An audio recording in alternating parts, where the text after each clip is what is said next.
আল্লাহর নবী বলেছেন, লা দীনা লিমান লা সালাতা লাহু, যার কাছে নামাজ নাই তার কাছে দ্বীন নাই, ঈমান নাই, চরিত্র নাই, কিছুই নাই। আল্লাহর নবী বলেছেন, আল্লাহর বান্দা এবং কাফেরের মধ্যে পার্থক্য কি? পার্থক্য হলো নামাজ। যে নামাজ পড়ে সে আল্লাহর বান্দা, যে নামাজ পড়ে না সে ব্যক্তি কুফরি করলো। মান তারাকা সালাতান মুতাআম্মিদান ফাকাদ কাফারা, ইচ্ছে করে যে নামাজ ছেড়ে দিল সে কুফরি করলো। বলেন নাউজুবিল্লাহ। আদমশুমারিতে আপনার নাম মুসলমান থাকতে পারে, ভোটার লিস্টে আপনার নাম মুসলমান থাকতে পারে, পাসপোর্টে আপনার নাম মুসলমান থাকতে পারে, কিন্তু আপনি নামাজ পড়েন না। আল্লাহর কসম, আল্লাহর খাতায় আপনি মুসলমান নন। আপনি দেশের প্রেসিডেন্ট, প্রধানমন্ত্রী হতে পারেন, পররাষ্ট্র স্বরাষ্ট্রমন্ত্রী হতে পারেন, পুলিশ আপনাকে স্যালুট দেয়, বিডিআর স্যালুট মারে, সবই ঠিক আছে, কিন্তু আপনি যদি নামাজ না পড়েন, আমার দেশের সদর ঘাটে কুলি বোঝাটা নিয়ে পেট চালায়, যে সেই কুলিটা যদি নামাজি হয়, দিনদার হয়, পরেশগার হয়, আল্লাহরে ভয় করে, তাহলে বেনামাজি প্রেসিডেন্ট, বেনামাজি প্রধানমন্ত্রী, বেনামাজি মন্ত্রীর চাইতে আল্লাহর কাছে কুলি, মাঝি, রিকশাওয়ালার মর্যাদা হাজার হাজার গুণ বেশি। আল্লাহর কাছে কে প্রেসিডেন্ট, কে প্রধানমন্ত্রী, এইটার কোনো দাম নাই। আল্লাহর কাছে দাম কি? ইন্না আকরামাকুম ইনদাল্লাহি আতকাকুম। আল্লাহর কাছে মূল্য হচ্ছে তার যে ব্যক্তি আল্লাহকে তোমাদের মধ্যে বেশি ভয় করে। নামাজ, মসজিদে যখন দান, কি সাম্য মসজিদ, সুবহানাল্লাহ বলেন। মসজিদের মধ্যে মন্ত্রী, গরিব মানুষ, ফকির মানুষ, পানওয়ালা, সিগারেটওয়ালা, জুতায় পালিশওয়ালা সব দাঁড়ায় গেছে নামাজের মধ্যে। মন্ত্রীর সামনে এক পালিশওয়ালা, জুতায় পালিশওয়ালা দাঁড়ায় গেছে। মন্ত্রী কি বলতে পারবে, বেটা তুই জুতায় পালিশ করিস, আমি মন্ত্রী, তুই জানিস না? সব নইলে তোর পালিশের বক্স শুনতে দোজখে পাঠায় দেব। পারবে এরকম কথা বলতে? পারবে না, কারণ মন্ত্রী সাহেব এটা ফাজলামি করার জায়গা না, এটা মসজিদ। এখানে তোমারও যা মর্যাদা, ওই রিকশাওয়ালা, কুলি, মসজিদ, ফকির, ভিক্ষুক তার মর্যাদা সমান। বরং তুমি যদি বেনামাজি হও আর ফাঁকি দিতে নামাজ পড়তে আসে থাকো, তো তোমার থেকে ওর মর্যাদা বেশি।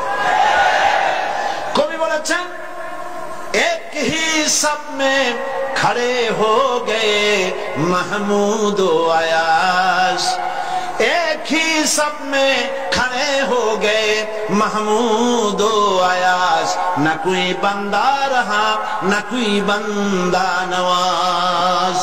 একই কাতারে সম্রাট মাহমুদ আর তার ভৃত্য আয়াজ দাঁড়ায় গেছে।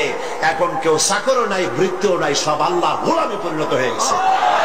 নামাজ, ইসলামী সরকার হলে প্রথম কাজ হবে নামাজ পড়া। নামাজ পড়বে, কাজে বরকত হবে। দেখেন না মুয়াজ্জিন কি বলে?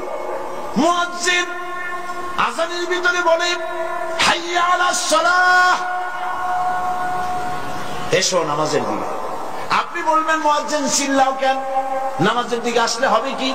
মুয়াজ্জিন দ্বিতীয় লাইনে গিয়ে বলে, হাইয়া আলাল ফালাহ, এসো কল্যাণের দিকে, মঙ্গলের দিকে। নামাজের দিকে আসলে পরে তোমার কিসমত খুলে যাবে, তোমার তাকদীর পাল্টে যাবে। এসো নামাজের দিকে, নামাজ পড়ো।